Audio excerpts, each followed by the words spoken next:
The views and content expressed on the following program are provided solely for informational and entertainment purposes. They do not constitute legal advice. A podcast is not a substitute for retaining a competent, licensed attorney to advise you on your specific legal situation.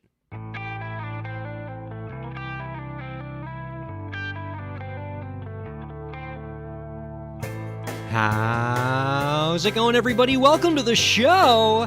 It is time for Break the Business, where we empower indie creators and have some fun along the way. I'm Ryan Kairalla, and it is a pleasure to have you here this week. I am joined by my co-host this week, Elisa. How are you, Elisa?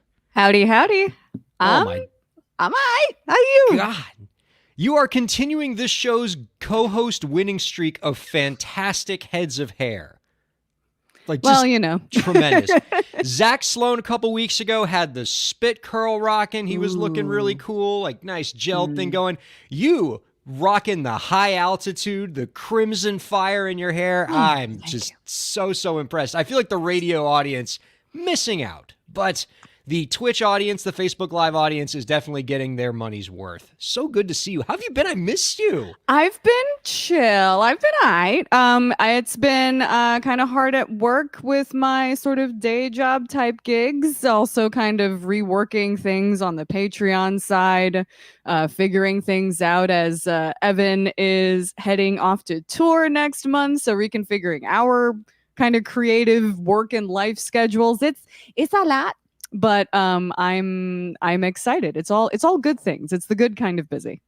That's exactly what I always tell people. When they say busy, we say busy is good and it beats the alternative. And when you said gigs, that was gigs plural. You got a lot of proverbial irons in the fire and perhaps some literal irons as well. You're just busy and it's exciting and it's fun. The Patreon, the album that you're working on, that's still a thing, right? Oh yeah, fully. Actually, Evan is currently working on setting up his guitar rig so that he can finish up tracking some guitars, and we can send those off to the rhythm guitar player and bass player to get their tracks added to that. So hopefully that should be happening late this week, early next week. So things are moving, things are trucking along. So I'm excited. And I say we, all the people watching, listening, we all are so excited to have this come out. As somebody who's known you for way too many years now, I've heard all the music you've created. I enjoy it. I'm sorry. I got the early deep cuts, the stuff that you probably think that you want to forget, but those original fans of yours, we still appreciate it, and we've enjoyed your development as an artist along the way, and we can't wait to see the next piece of work. Elisa, you picked a great show to co-host this week. This is going to be a fun one. Our guest coming up after the break, comedian Chris Gethard. Such a cool guest, has done so many awesome things as a creator, as a podcaster, stand-up comedian, about 10 other titles that he has. Came up through the Upright Citizens Brigade, got his start in New York City public access, went all the way to cable television and sketch comedies. He does so much, and I feel like the viewers and the listeners are going to learn so much from this guy. And we have not had a comedian on since we've moved into the live stream format. About friggin' time. Yeah, I mean, hey, a creative is a creative, and anybody who is trying to kind of spin words or music into entertainment, I think is very much welcome on this here platform. I am trying subtly, in my own small way, moving things around. Like people notice, like the original fans of this show know that we were very indie music focused. That's what this was all about, was helping indie musicians, and that's still very much, a big part of what we do. But I've tried to expand the field a little bit. We now say that we're empowering indie creators. We ask the guests, do you have any last tips for the indie creators out there? And I say that for two reasons. The bigger tent, two reasons behind it. One, because the lines are blurring, right? Nobody's just one thing anymore. A lot of musicians are doing comedy, or they're cooking, or they're dancing. Everything's blurring. I mean, Bella Poarch has a pop song now. So yes. I mean, it's the real Wild West. And secondly, we want to have a larger community here. A lot of the interests that indie creators have, regardless of your art form, are similar. And so we all want to be one big tent and have that tent be right here on Break the Business, SiriusXM channel 145, Facebook Live, YouTube Live, Twitter Live, everywhere else that they have and us. twitch.tv/breakthebusiness. And twitch.tv/breakthebusiness. Excited to have Chris Gethard coming up in the next segment. He's got a new comedy special coming out now called Half My Life. It's available on Amazon Prime, YouTube, Apple TV, pretty much all the major streaming platforms. Excited to talk to him all about that. But before we bring him on, Elisa, I got some good Elisa topics here. Ooh, okay. I think I got stuff that I think is going to really excite you and interest you and be pertinent to the work that you're doing, especially because you just brought up the new album that you're working on, the EP. The EP. And the creative process that entails, including writing new songs and putting creative works together. And it made me think a lot about what I've kind of learned about the creative process from the many creative professionals that we've had on this program. Nothing that I've learned firsthand because I don't do that kind of creating, but I listen to other creators. And throughout the years that we've done this show, Elisa, I've come across this recurring theme that I've heard a lot of creators on this program mention that I like to call hypercreation.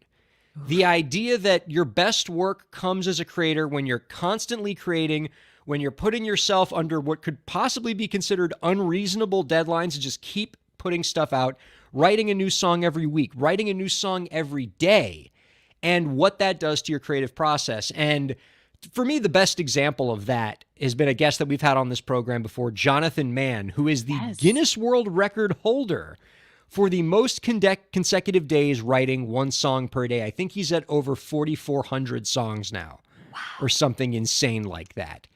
And when I asked him about why you do this, my first question to him was something along the lines of, what in the hell is the matter with you? Yeah. And, you know, does having to write a song every day kind of inhibit your creative process? And what he had relayed to me is the idea that writing a song every day helps the creative process. It makes his creative muscles stronger. And certainly, if you're going to write a song every day, not every song you're going to write is going to make the 12-track album. It's not going to be of that quality. But he's keeping those muscles moving, and it's making him a better creator. And he's doing some cool stuff with this song a day thing he's been doing for over a decade now. And it then came up again for me most recently this month with YouTube creator Wheezy Waiter, who he does these YouTube videos, Wheezy Waiter, where he does monthly challenges. He does a video about what it was like for him eating no sugar for a month, or I'm going to take a cold shower every day for a month. Two things that, I see your face, two things I would never want to do for a month. But he did it for the YouTube views, I suppose. But his latest video that came out earlier this month, his most recent monthly challenge, is a video entitled, I Destroyed My Perfectionism by Writing a Song Every Day for a Month. And so the video is all about him getting up every day, and that day was not over unless he wrote a song, and he stuck to it every day for 30 days. And for him, he talks about how it made him a better creator, and it changed his perspective on creating. It boosted that creativity muscle. I think of the Maya Angelou quote that I love coming back to when I talk about this topic, which is, she once said, you can't use up creativity. The more you use, the more you have. Yes. And so creating every day doesn't stunt your ability to create. It actually heightens it.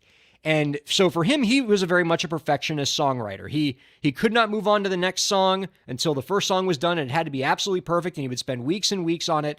And so for him to have to create a song every day was like his own personal hell, because it went against everything that he's stood for as a creator. But it turned out to be a positive experience for him. I'm interested, as a songwriter, what do you think of this? Could you write a song a day? I probably could, in the sense that, like, it depends on what the sort of measure of success is in terms of what constitutes a song, right? I feel like especially because I grew up in just absorbing musicals and parody music. And I feel like growing up with that particular kind of wordplay, I feel like I could probably, bust some stuff out every day. But the idea of turning off the critic brain in the process, that's a no. So it sounds like you would have the same mental block that Wheezy Waiter did, in that turning off that perfectionist and making yourself okay with bad. Yes. Would be a challenge among challenges for you. Yeah, no, because there's like the way that I write a song, and then of course because of the pan dulce, like I haven't had a commute, and usually one of the times that I would write songs the most would be on the way from a thing, that would make me feel some strong emotion that I just had to sing out in the car. And so like my muses are limited. My input, is limited. So even just the concept with like limited stimuli just from the outside world generally nowadays, that seems difficult. But then also because I'm the kind of person that I'm like, I don't want to even release this or tell anybody that this thing even exists. And that's the other thing too that I get kind of stuck in my head on, is that like I think that because of social media, like I feel that everything is for public consumption and should be eligible for public consumption. Therefore, it has to be perfect enough for public consumption. And so the idea of writing a song and keeping it in a drawer. Yeah, like that feels like okay, but there's still something in me that feels like I have to like there is, I don't know who's watching, but someone just saw what I just did and is judging it and has found it wanting. I'm glad, Elisa, that you brought up this idea of wanting it to be perfect and being okay with it being not great because of for the sake of the exercise. You got to get it done by the end of the day. And Wheezy Waiter actually talks about that phenomenon with Jonathan Mann, who he interviewed in this video. And Lauren, if you have the clip queued up, I'd love to play this for Elisa and everybody listening, because their perspective is interesting. I think it'll definitely make you think, given what you just said. Like jumps out to me. Are there days that you phone it in though? Oh yeah, phoning it in is key to keeping it going. I talked to so many people who have done a song a day or some kind of thing a day, and the people who stop doing it are the people who can't phone it in. They care too much. That's the key to the whole thing, is to not care, because then you're just free to like make something. Yeah, most of them are going to be kind of shitty or whatever, and that's fine. I feel like that is what this is all about. I feel like it's like getting yourself to not give a shit. Maybe that's the entire moral of my video I'm making out of this. You have to care enough to continue working, but also don't give a shit. You have to forego ego at times. You have to have moments where you're like, well, this isn't the best thing I could do at this moment, but I don't have that much time. Maybe it is the best thing I can do in this moment. Maybe this is as good as it gets. I mean, it really is that Martha Graham quote. Like that Martha Graham quote, like you can't say it better than she did. You know what I mean? Yeah. Jonathan Mann is actually the best example of this in terms of being okay with just getting a song out there so that you meet your one song a day requirement. If you go through his song a day videos, there's days where Jonathan Mann was just violently ill with some kind of horrific virus that's like causing him to vomit. And so the song is just like him in front of the microphone being like, I'm so sick, so sick. And that's the song, but he gets it out because he didn't want to break the streak. And is it great? Is it album quality? No, but I think what they're saying in the video is that the point of the exercise is not to create something in that moment that's album quality, but that the process and keeping the juices flowing and keeping the creativity streak going will hopefully pay creative dividends for somebody later and lead to great, awesome works that you're actually okay with the outside world seeing. I tear my heart open. I sew myself shut. My weakness is maybe that I care too much, apparently, and cannot phone it in. Papa Roach had it correct. It's wild. That is sort of one of the things that has kind of helped, and also like, one of the things that you discover being in your 30s, which is something you get to look forward to, younger creators, is turning, just dialing back the care. Yeah. Just dialing it back just a little bit. I'm not there creatively yet. I still feel like I have something to prove to I don't know who, but definitely dialing back that care and just doing it for the sake of doing it. That it is a block, but it is one that I kind of, I don't know, feel interested in cracking.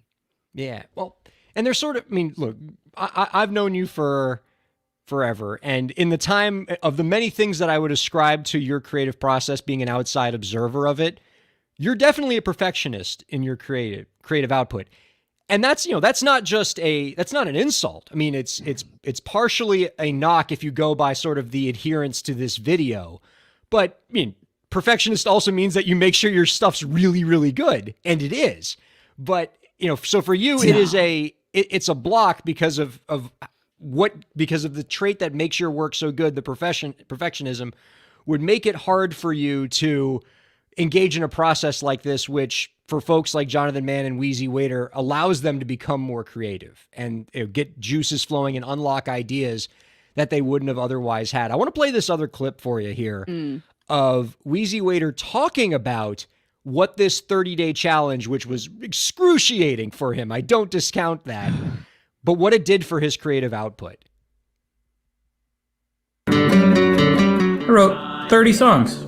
A few you could argue are not songs. I think they're all songs. Many of them I'm going to take and I'm going to make an album, and I'm going to bring a bunch of them to my band Driftless Pony Club and make fully produced songs out of them because I'm really, really happy with them. It has transformed the way I view songwriting, creativity in general. I realize the only obstacle to becoming whatever I want, be it like a filmmaker, musician, whatever you want to do, the only obstacle is just not doing it, making excuses to not do it. When you want to create something, you're addicted to the idea of creating something. You're addicted to the possibility of what it could be. And then once you make the thing, the possibility is gone. But when you do it over and over and over again, a new possibility crops up. What am I going to make tomorrow? What am I going to make 5 days from now after I've made 5 things up till then? What will be all of these other things that I am going to make for sure? And it's a better feeling.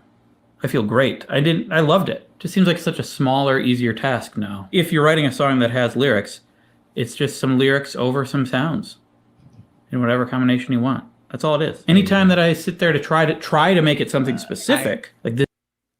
I think it's funny at the end of this video, he talks about how I loved this experience. It was wonderful. It's made me a better writer. And then for the first 75% of this video, he's like, this is so hard. This is the worst. But I guess it was worth it for him. And though I don't create art for a living, there are other things that I have done in my life, in my professional life, that I was able to achieve by being purposeful about doing something every day, right? There's certain areas of law that I wanted to learn that I didn't know, or certain projects that I've been meaning to tackle. And I've read a lot of research that says that if you do it every day, even if what you do that day isn't great, even if you just do it for 10 seconds, if you are purposeful about doing it every day and resolving to make sure you at least start it, then that success builds off each other and you accomplish a lot more than if you just sort of say, I'm going to schedule some time next week to do this, and then next week comes and you don't do it. Whereas if you say, I'm going to do it every day, some days you do it for 30 seconds and you say, F this, I quit.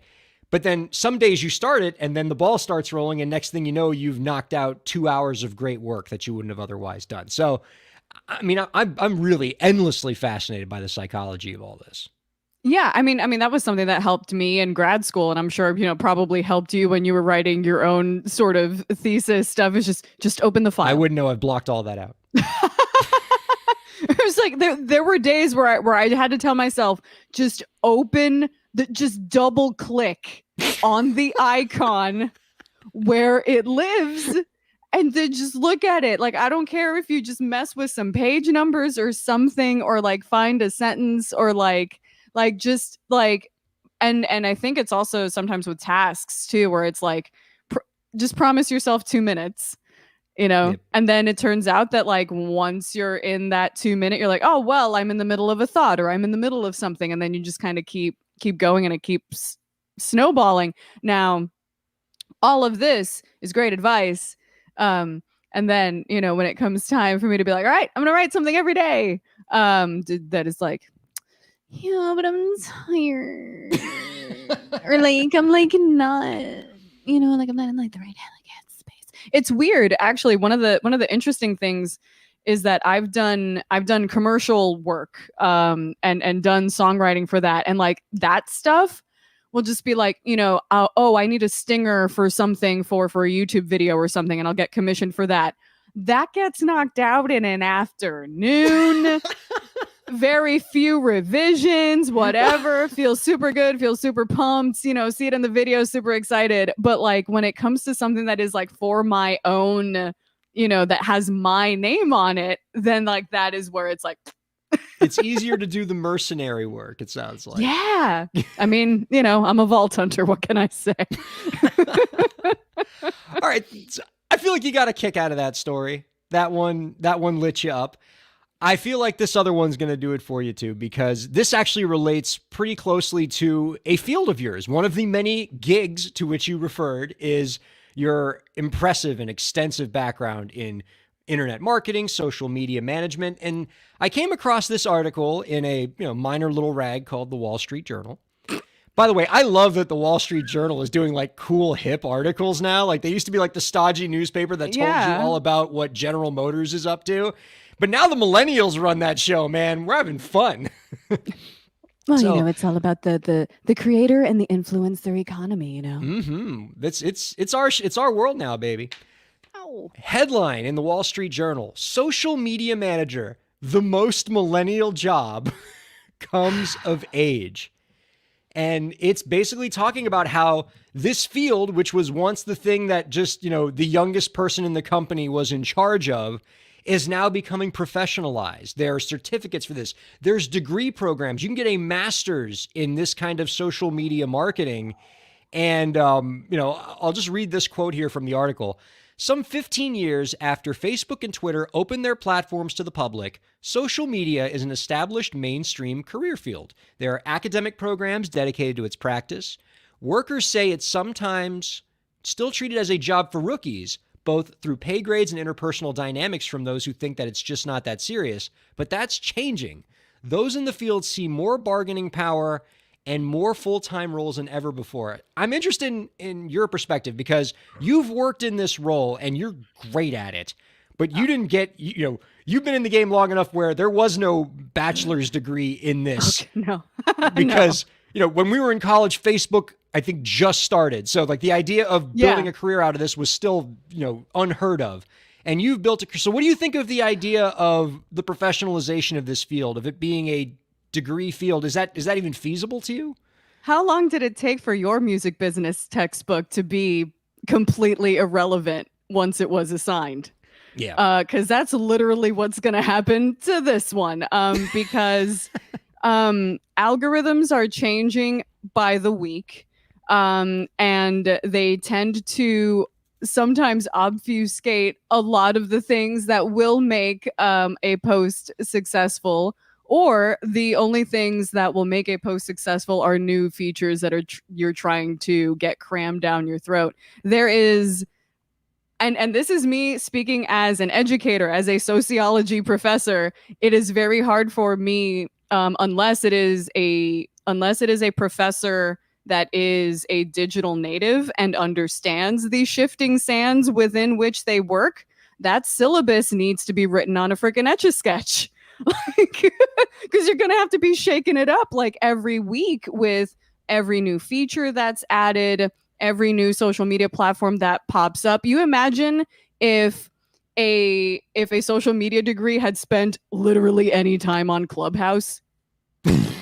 Yeah. Like, exactly, right? So like things come and go. So it's going to be really interesting in seeing, if we're going to be having a situation where we, from like a jaded academic perspective, you're just going to see a bunch of people that used to be digital marketers that would sell ads or something, shifting into roles where they would have to teach social media, maybe focusing on things like Facebook and Instagram, and then thinking TikTok is just lip syncs and not necessarily evolving beyond what it's actually being used for, like literally today, which is going to change next week.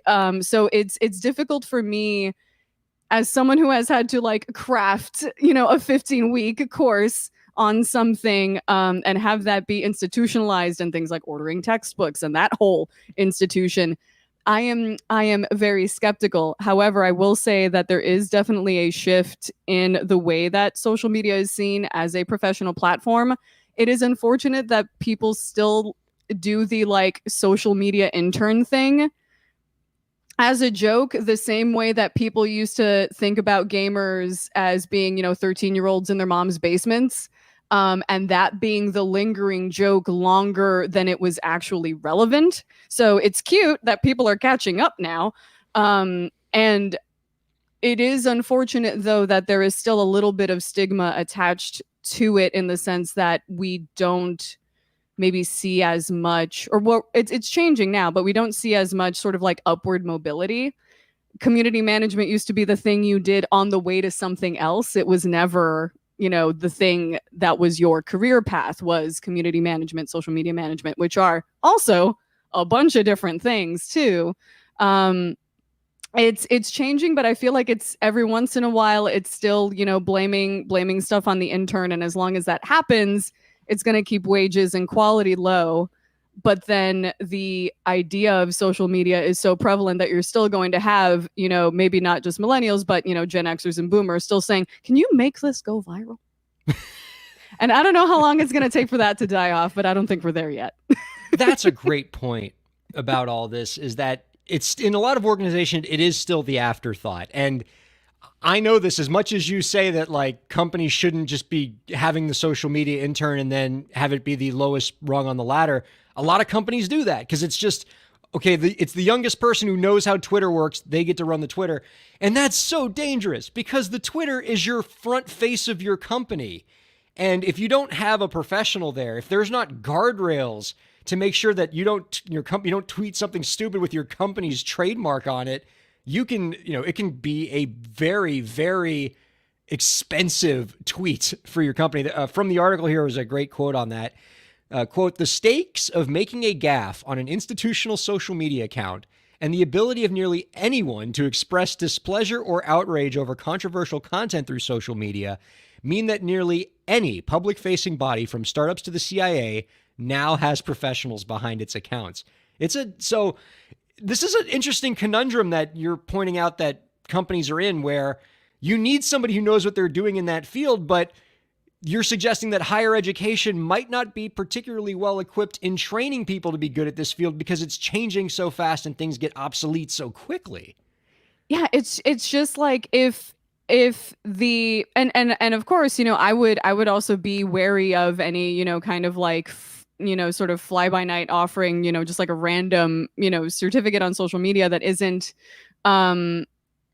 that doesn't take into account, like I would worry that a lot of these degrees also would focus on things like purely marketing, analytics, SEO, things by platform, being able to analyze design, etc., sort of, the actual sort of like logistics and like nitty gritty of it. But as a sociologist, I'm wondering, how many humanities courses are also being assigned to this, like, because we need to have people that know enough history and sociology and psychology, and have enough of a well-rounded background to not just wield the technology, but also wield it responsibly.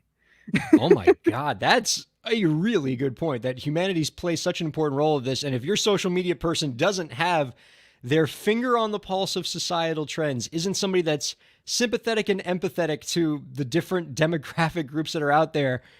And, unfortunately, a lot of these social media people are probably coming out of business school, which does a terrible job teaching people these things. That's where you could definitely run into an issue. Man, fantastic perspective. All right, we're going to take the quickest of breaks. Then we're going to be back with Chris Gethard. So excited for that. Do not go anywhere. Stay right here for Break the Business. We'll be right back. Ryan Kairalla here. I hope you're enjoying the show, and I hope that you're getting a lot out of it. I do what I do because I care about creators like you.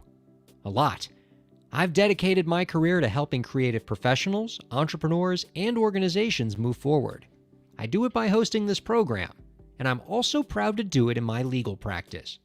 If you're a creative professional looking for solutions-oriented legal services to help you further your goals, I'd love to help. My firm RKPA does contracts, commercial law, copyright, trademark, and more.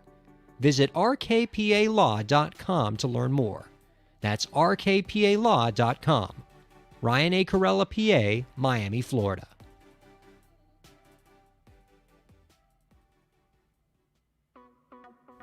Streaming services for Break the Business provided by LEK Entertainment. LEK Entertainment is a full-service entertainment company offering everything from consultations to full-scale events and productions, including audio and video productions, voiceovers, staged theatrical productions, script and music development, and streaming services. For more information, visit lekentertainment.com. LEK Entertainment wants to help you bring your story to life.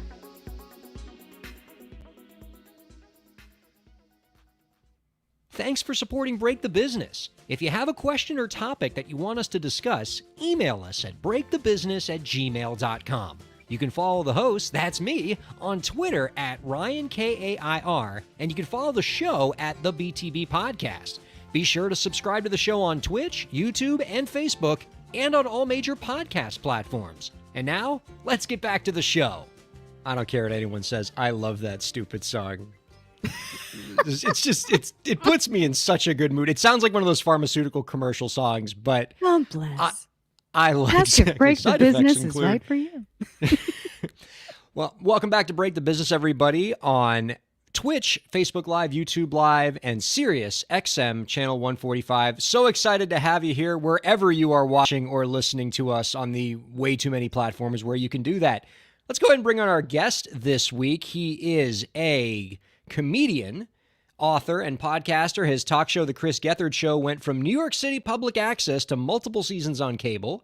Today, he hosts the podcast Beautiful Stories from Anonymous People on Earwolf, and his latest stand-up special, Half My Life, is available now on Amazon Prime, YouTube, and Apple TV.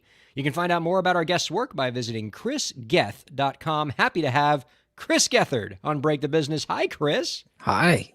How are you? So nice to meet you. Nice to meet you as well. Happy to have you in our lives, although pretty much our whole life is seeing you on many of the different places where we've seen you, whether it's True TV, whether it's college humor videos, or the movies you've been in. But happy to have you face-to-face here. I'm wondering, I don't know how you were in the waiting room, and I don't know how much of the conversation you picked up on, but in the first segment of the show, we were talking about the creative process and this YouTuber who tried writing a new song every day for 30 days and said that even though he had never done that before, it was great for him. It allowed him to create in different ways. I'm interested in your perspective on the creative process. Is that something you try to do, where I'm going to try to write comedy every day? I'm going to try to create something every day to keep those juices flowing? Well, first I want to just say I'm very impressed by your backgrounds and your lighting between the two of you. And I'm looking at my screen, which is an open door and an unmade bed, and I'm not feeling awesome about it. So I just wanted to put that out as a caveat. Secondly, I would say that I really applaud people who have the discipline to say I'm going to do something every day for X amount of days. There's a guy I know who has written a new song. He's written a song a day. I think he's past 10 years now. He's made like a whole thing out of it. Yeah, Jonathan Mann. We were Jonathan talking Mann. about him in the first He's segment. a New Yorker who I've crossed paths with. Who's a really funny, sweet guy. I applaud it. I find personally that whenever I've given myself mandates like that, I almost immediately crumble under the pressure, and then I feel bad. Like if I set a hard and fast rule, then very often if I don't do it, whether that's because real life came up or I got lazy, I feel awful. But I'm a big fan of something that I think is maybe close to that, which is to try to kind of always have a full to-do list, and to always, not let a day go by where I don't check off at least 2 or 3 things on it. I think that's kind of my compromise with myself, because anytime I've been like, I want to work on a new book, so I'm going to write an essay every day, and some of these essays are going to be really bad, but then the gems are going to make up a good book. What invariably happens is I like fart out 250 words on the first day, feel bad about how they went, and then overthink it and don't do it the second day, and then I go, and now I've failed. And I'm a big fan of failure. You are at least a spirit animal right now. Yeah, failure is productive, but I also don't know that I became an artist because I'm a big fan of like rules and rigidity. Is that the word? Being rigid? Yes. I'll go with that. Rigidness, perhaps. I think you had it right. All right, so the Chris Gethard Show, which we know from Fusion, at least actually worked a bit of Fusion, by the way. And I had like 2 bylines in Fusion. Just trying to hype you up, homegirl. All right. That's awesome. I wonder if you had as strange times there as I did. Like, lovely we all pivoted to place. video, baby. It was like 2 seconds. I thought it was gonna be like a cool moment, and then the phone never rang again. I'm like, all right, that was fun. I don't think you're the only one. I've got stories. We could talk for days. Are they still around? Well, I think they still exist, right?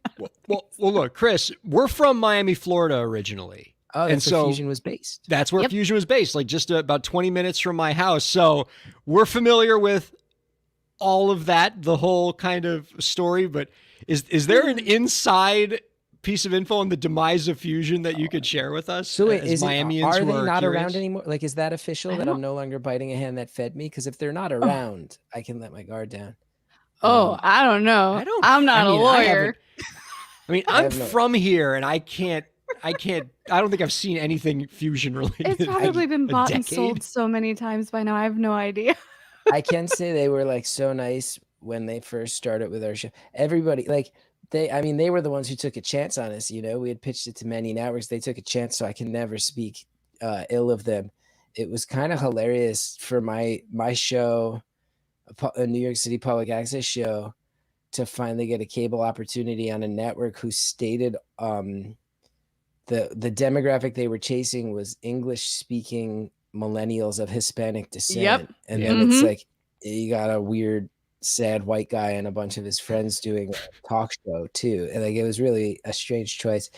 But I can tell you a few things that jump out. Is one, I visited their offices when they picked us up. They brought me down there, and it was and I got like the hero's welcome, and people seemed excited, and that was very cool.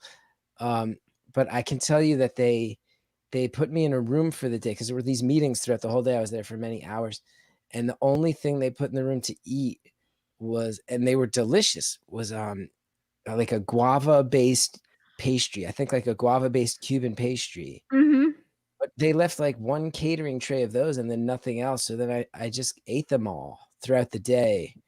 And I could eat those all day. Those are good.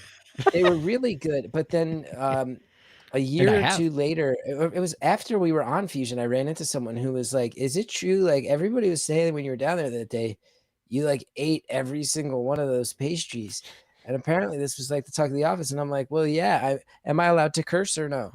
Go for it. I'm like, yeah, you motherfucker, that's all you gave me. If that's all you're going to give me and I'm going to be there for 8 hours, yeah, and eat the food. If you gave me a variety of food, I would have eaten a more varied source of food. I was also shocked about two things. One was that they were like super progressive in their stated goals and politics, but their office did not have any sort of recycling program, which I found shocking. I was like, that's like step one, have a place to put the cans. Just fake it, like buy a blue garbage can just so you don't have to tell people you don't. And then my best experience with the Fusion Network was, my best experience was that they put me on television, gave me a chance to live my dream, and I can't ever thank them enough. That's my best experience, and I don't want to bite the hand that feeds me. I will say my most hilarious experience working with like a small network that was at times disorganized was they once had a big meeting with us and all these different departments. This was going into season 2 of our show, and the branded content was supposed to speak, and this guy clearly had not prepared, and he had showed up late, and everybody else had prepared, and I didn't care, but I could tell everybody else was kind of like, dude, what are you doing? Like, everybody else made a PowerPoint, you're just winging it. And they were like, are there any brands that you might be close to having a deal with? And he kind of hemmed and hawed, and then he could tell that he was like digging himself in a hole, and he just goes, well, you know, I have been talking pretty closely with Trident. Maybe I could set something up with Trident for the show. And I go, oh, Trident gum, that would be cool. And he goes, no, different Trident. I've been working really closely. I think I might be able to close some deals with the Trident Fish Company. And I was like, what are you talking about? And he's like, well, they're this fish company, and they have this big push coming up where they want to get people to eat less cod and eat more pollock. So maybe we could get them to advertise on the show if you'd be willing to like endorse pollock and say that it has similar nutritional value to cod. And this is for like my hipster, like alt comedy underground New Yorkie TV show. And I felt everyone in the room look at him like, what is going on right now? And I just, with a totally straight face, was like, close the deal, get me Trident. I want to. I was about to say, given the approach that your show always took, that seems really on brand for you. It was, if that show could have become strangely sponsored by some fish company trying to push a lesser known fish into the market, it would have been so good. But the guy didn't close the deal. I really was hoping that we'd be able to get the Trident cash rolling in, but I couldn't make it happen, unfortunately. In your public access days, it was pretty freewheeling. Like you pretty much, you had all kinds of weird, crazy, fun stuff going on. You got really experimental. What from your, and then, when you went to cable, like things, you had to kind of color inside the lines a little bit more, but back in the public access days, can you give us like the craziest story from something you did on the show? Was it the time that you had like a kickboxer just beat the crap out of you because you couldn't remember facts about your friends? That was pretty bad. That was like a true physical pain that I still have sense memories of it. That guy is a friend of mine who was, he's a Muay Thai instructor to this day, and he was like rising up the amateur ranks of the New York Muay Thai scene, my friend PJ, and he really gave it to me. He knew it was funniest to not hold back. As far as the craziest stuff, like the craziest ideas we executed or the craziest things that just happened? I feel like the second one might give us something even more insane. Although the stuff that happened on the camera was pretty crazy too. But it probably ties more to creativity. I mean, one thing that I really loved that we did, and I actually stand by it, is a lot of the fans of the show, like the people who are all about the public access era, will often say that we did this one episode called "Looking at Dicks in the Dark," and that it's like one of their favorites. And I really stand by it because we were basically on New York public access. You're allowed to have nudity. Oh, did we lose Chris? Oh no, Chris. Oh, and what a time to lose him. Chris, are you there? Oh gosh, I think we lost. Man, what a time to lose Chris on the Dicks in the Dark sketch. I'm heartbroken. Oh no. Well, Elisa, if we get Chris back, maybe. Do we have you, Chris? No, he's still popping in and out. Stuttering. But we'll see if we can get him back there in a second. If and when we do get Chris back, and God, I hope that we do, because what a time to lose him. I need to know everything. I want to ask him about what he's done in the space of, with the public access show, and that's how he got his start. What it would mean, say, if he was trying to make it today as a sketch comedian, how would he get his start, right? So back then it was UCB and public access, but if he was going today, like a lot of these sketch comedians now are doing with TikTok and YouTube, how would he get his start if he had to start from zero today? And I'd be interested in getting his perspective from that. Lauren, do we have Chris back? Oh. I hope, because what a great story that he left us on. Chris, Hello. Are you there? I'm so sorry. No, it's quite all right. We are here with bated breath. Can you hear me? Yes. Can you hear us? Maybe, possibly. Oh no, I'm this guy. I feel like I'm in a Chris Gethard sketch right now. When I was in the waiting room, I could hear you. Oh. So I'll tell you two things. One, looking at Dicks in the Dark, we built a giant skirt. 4 men stood inside it. This is because we weren't allowed to be nude in the studio. And what the topic of the show was you could call up and ask us questions about the other men's genitalia. And it was basic shock value and a very, very dumb idea. But what it quickly turned into, that I cannot claim that I was actually intending or smart enough for, it was just sort of this thing of like, okay, we're just going to answer questions about each other.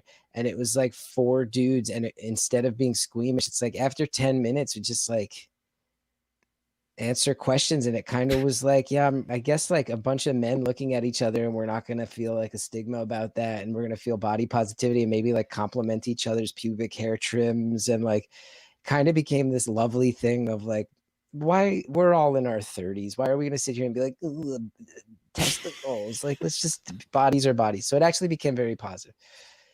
As far as your question, which I was able to hear. Oh, good. And now I cannot hear you. No. So what I'll do is I'll answer this and I'll refresh again. And I'm so sorry to ruin your show in this way. Because I could hear you perfectly. And then when you patched me through, I could not. But if I was now, I mean, UCB in New York has died. It's very sad to me. Comedians of my ilk, I'm not positive where they're going to go. It's still in LA, so that's very good. But also IO in Chicago closed, like a lot of the institutional improv and sketch places. So I'm not sure where people go, but I think the obvious and simple answer is Instagram. There's a comedian who I really, really love named Megan Stalter, who I think is like, I kind of feel, and she and I have talked about it. Like she came up after me. She was in Chicago, and her friends used to watch my old public access show. And when she moved to New York, we connected, and I thought she was great. And she told me that. So I feel like we're of the same, cut from the same cloth. And she's made just like a massive impact just by doing characters on Instagram and doing Instagram live shows and saying, you know, you'll see her 2 p.m. She'll be like, tonight we're going to do a seminar on blah, blah, blah. And then she goes and does it and just carves away and creates a fan base that way. And now she has a show on the HBO Max show Hacks, where she keeps every scene she's in, she kind of steals it. She plays the secretary, Kayla. She's awesome. So that's probably the answer, is social. But then I also feel very, very worried for artists that is the answer, because one thing that I really hate, and that I would love to talk more about if we can figure out how I can hear you, is one thing I really hate is what Facebook did to all these smaller independent platforms and kind of crushed video platforms for comedians.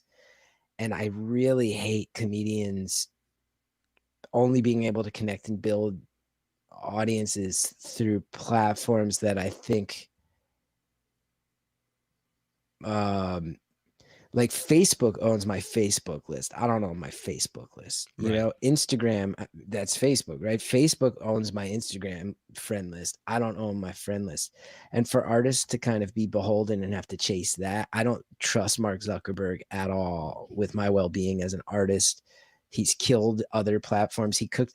There used to be an era where. Oh, now he muted himself. Oh, and now we lost him again. Why is it that right when he's on the verge of making a really amazing point, we lose him? My heart hurts. This is amazing. Chris, do we have you? On brand. This is very on brand for me. I can hear you now. Can you hear us? Okay, I can hear you.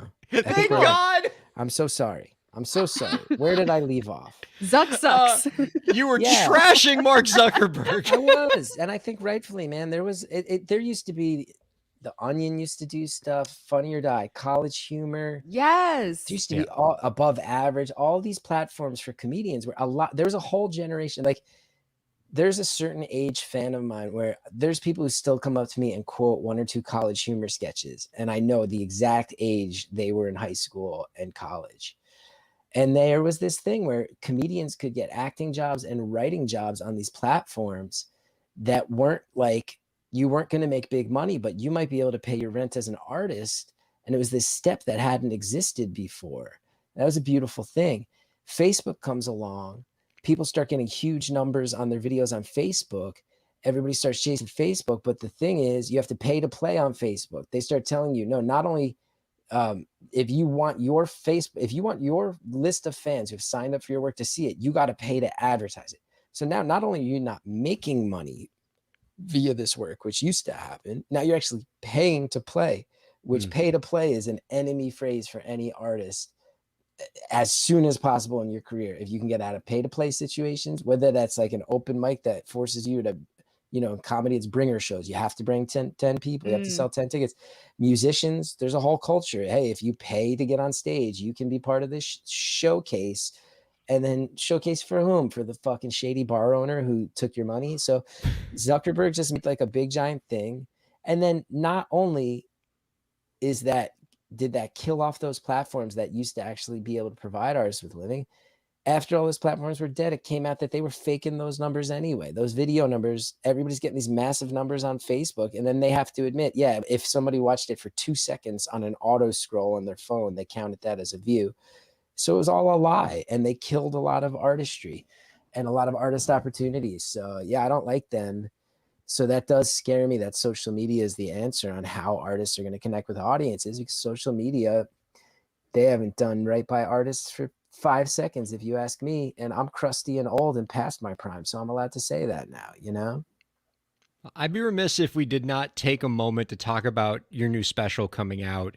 And, you know, there's so many things we could be talking about. Your fantastic Earwolf podcast, Beautiful Stories from Anonymous People. But I do want to give a chance for you to talk about your new special, Half My Life, available now on Amazon Prime, YouTube, Apple TV, all these fantastic streaming platforms. Because one of the things I like about your special is that you did a lot of clips from a lot of independent venues. You were at like a gator farm at one point. You were kind of in different places. You know, in terms of kind of promoting indie creators and the places they play, what was driving your interest in wanting to perform in venues like that? Well, those are the venues I really love and that I've always really loved. So a lot of it is as simple as that. You know, some of it is, you know, I did a special on HBO. I'm very, very proud of it. And I think it's probably like the crown jewel of things I've accomplished in many ways. But I do know, like, when you do it on a platform like that or Netflix, these big money things, like, I always laugh because you see any comedian you see they're wearing like really nice sneakers they bought that day. And that's probably an outfit that like they just spent more on. And that venue is fancy. So everything's fancy. And it's kind of like this celebration of your work and the opportunity. That's great, but it's not really our reality. And I just think the reality of being an artist is pretty interesting in its own right.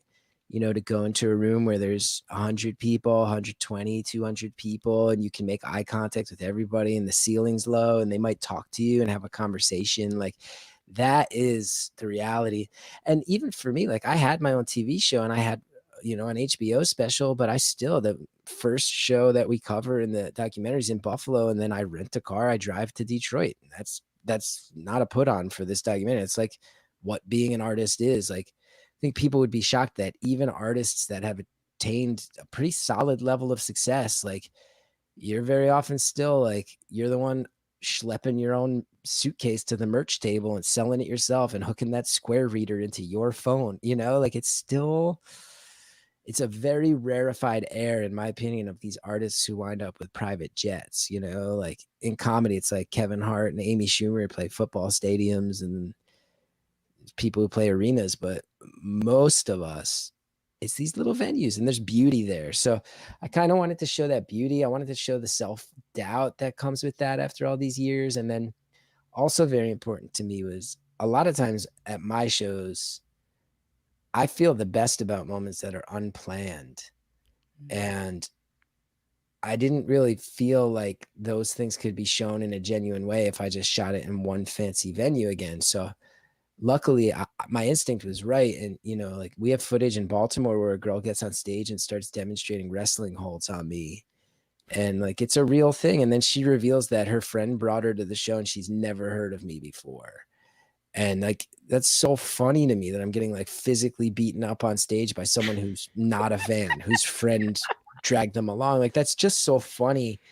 And you can't plan that. So I wanted to do the whole tour, and I self-funded the whole thing so that I didn't have to get any notes on it. And thankfully I didn't lose money on it. I like got enough. I got a deal. I think I only lost like $1 or $2 grand on it, which is pretty astounding based on what I spent.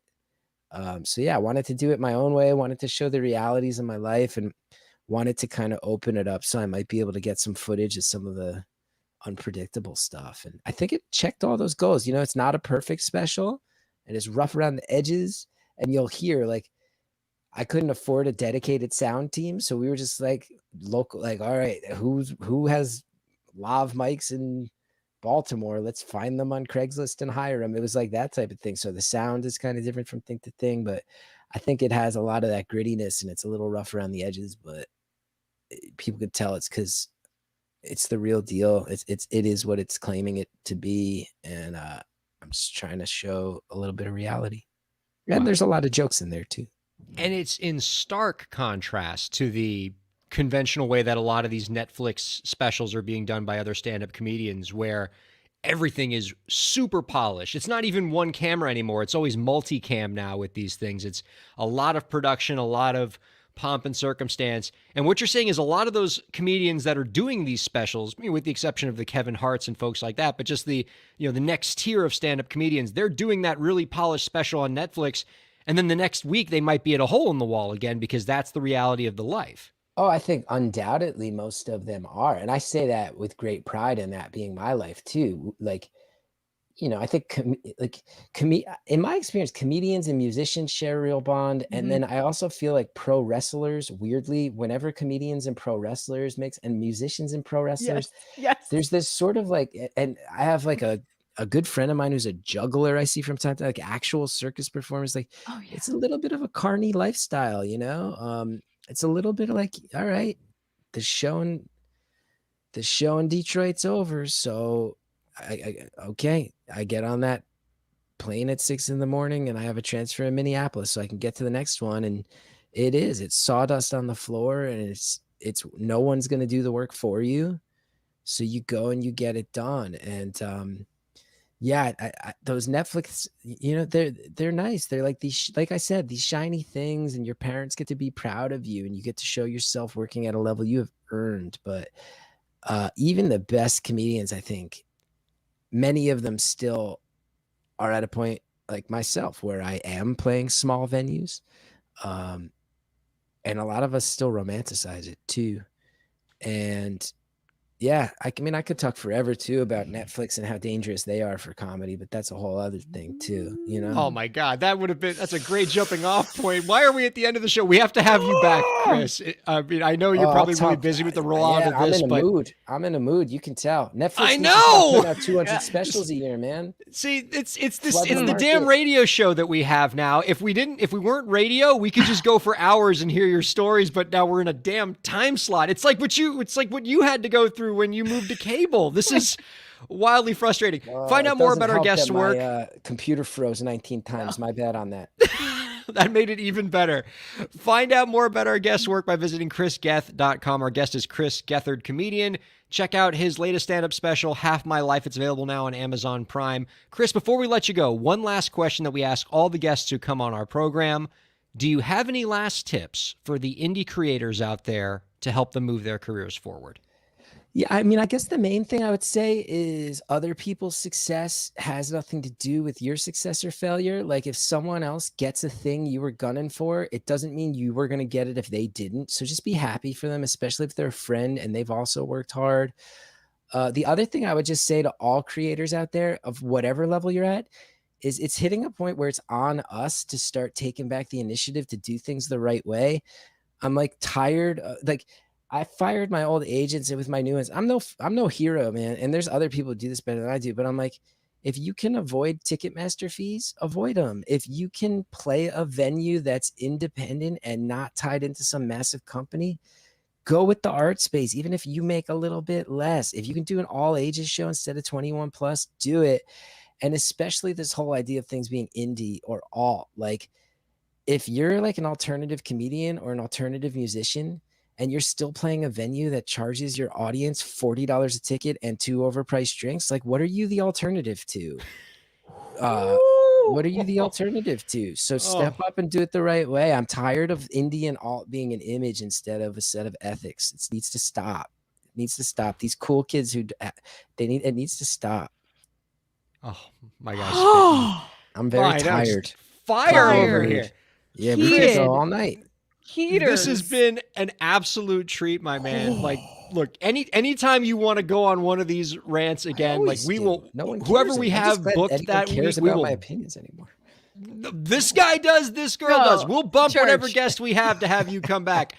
Find out more about our guest work by visiting chrisgeth.com. Best of luck with the special. Honestly, big fan of your work, and really appreciate you taking the time to come hang out with us this week. Oh, please. Thanks. And again, I'm so sorry about those freeze ups. This was really lovely, and I appreciate the time. Thank you, sir. Not a problem. Oh, what a rush. Wow. That was awesome. Everything about that interview, even the technical failures it was absolutely worth it. It was as advertised when you have Chris Gethard on your show. And then the dismount at the end, Elisa.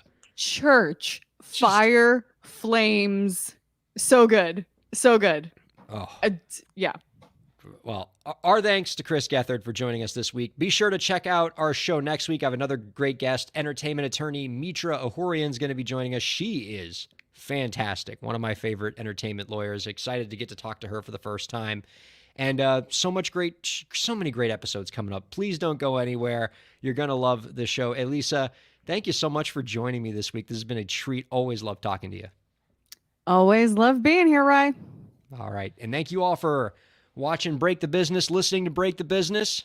We'll see you next week.